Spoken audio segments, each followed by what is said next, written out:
Hello and welcome. You are watching knowledge point YouTube channel. আজকের এই ক্লাসে আমরা আলোচনা করব ওয়েস্ট বেঙ্গল বোর্ডের ক্লাস 10-এর ইংলিশ টেক্সট বুকের লেসন 1-এ যে গল্পটি রয়েছে ফাদার্স হেল্প নামক সেই গল্পের ইউনিট 2 এর বঙ্গানুবাদ নিয়ে। আগের ক্লাসগুলোতে আমি ইউনিট 1-এর বঙ্গানুবাদ করেছি, এছাড়াও অ্যাক্টিভিটিগুলো সমস্ত করে দিয়েছি। তোমরা যারা সেই ভিডিওগুলি দেখোনি, উপরের আই বাটনে ক্লিক করে দেখে নিতে পারো। রিড দি ফলোয়িং, নিচের পড়াটা পড়ো। Swami hoped that with this his father would be made to see why he must avoid school for the day. যে স্বামী স্বামী আশা করেছিল দেয়ার যে with this his father would be made to see why he must avoid school for the day. যে তার কথা শুনে তার বাবা বুঝতে পারলেন কেন সেদিন তার স্কুলে যাওয়া উচিত হবে না। But father's behaviour took an unexpected turn. But কিন্তু ফাদার্স বিহেভিয়ার বাবার এই আচরণ টুক অ্যান আনএক্সপেক্টেড টার্ন একটা অপ্রত্যাশিত মন নিয়েছিল। He propose to send a letter with Swami to the headmaster. He propose সে প্রস্তাব দিয়েছিল টু সেন্ড এ লেটার একটা চিঠি পাঠাবে উইথ স্বামীর সঙ্গে টু দি হেডমাস্টার তার প্রধান শিক্ষকের কাছে। No amount of protect from Swami would make him change his mind.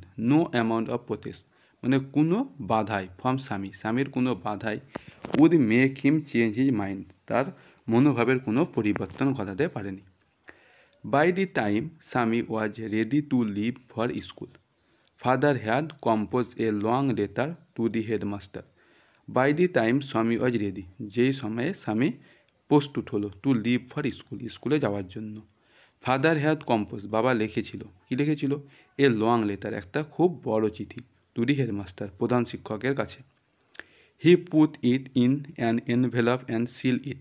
He put it সে ইহা রাখলো ইন এ এনভেলপ একটা খামের মধ্যে, অ্যান্ড সিল ইট এবং এটা মেরে দিল বা বন্ধ করে দিল।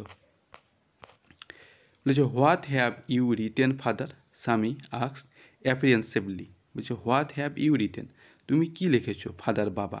স্বামী স্বামী জিজ্ঞাসা করলো বিনীতভাবে বা নম্রভাবে। Nothing for you, give it to your headmaster and go to your class. Nothing for you তোমার জন্য কিছু না, give it to your headmaster এটা তোমার প্রধান শিক্ষক মশাইকে দেবে, and go to your class এবং তোমার ক্লাসে চলে যাবে। Have you written anything about our teacher Samuel. বলছে হ্যাভ ইউ রিটেন তুমি কি লিখেছো এনিথিং কোনো কিছু অ্যাবাউট আওয়ার টিচার স্যামুয়েল আমাদের শিক্ষক স্যামুয়েলের জন্য। ইয়েস পেনাল্টি অফ থিংস হ্যাঁ অনেক কিছু। What has he done father সে কী করবে বাবা। Everything is there in the letter সব কিছু এই চিঠিতে রয়েছে। Give it to your headmaster এটা তোমার প্রধান শিক্ষক মশাইকে দিয়ে দেবে। Swami went to school feeling that he was the worst boy on the earth. যে স্বামী ওয়েন টু স্কুল স্বামী স্কুলে চলে গেল। ফিলিং দ্যাট অনুভব করলো হি was the worst boy on the আর্থ সে হচ্ছে এই পৃথিবীর সবচেয়ে খারাপ ছেলে। হিজ কনসিয়েন্স বোদার্ড হিম তার এই মনোভাব তাকে কী করতে লাগলো বা এই চিন্তা তাকে পীড়া দিতে লাগলো। He was not at all sure if his description of Samuel had been accurate. He was not at all sure সে পুরোপুরিভাবে নিশ্চিত ছিল না। If his description of Samuel তার এই স্যামুয়েল সম্পর্কে বর্ণনা হ্যাড বিন অ্যাকুরেট পুরোপুরি সঠিক ছিল। He felt he had mixed up the real and the imagined.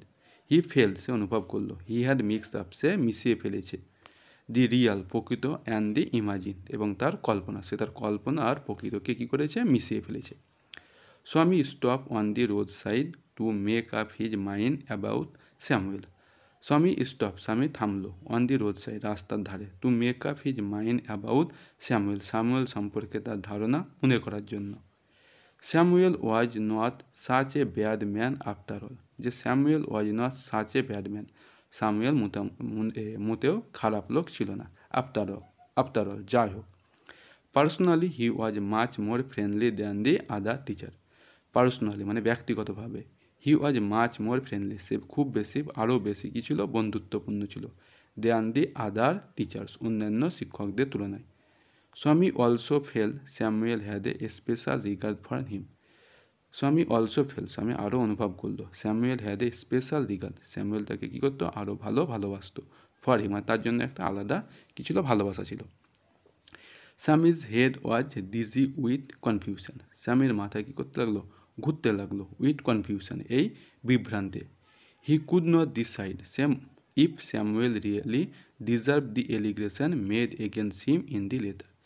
He could not decide, সে মনস্থির করতে পারছিল না, ইফ স্যামুয়েল রিয়েলি ডিজার্ভ, কি সত্যি স্যামুয়েল এটা কী করে, ডিজার্ভ মানে সে ওই ডিজার্ভ করে, দি এলিগেশন মানে এই অভিযোগ, made against him in the letter, এই চিঠিতে যে সমস্ত তুলে ধরা হয়েছে।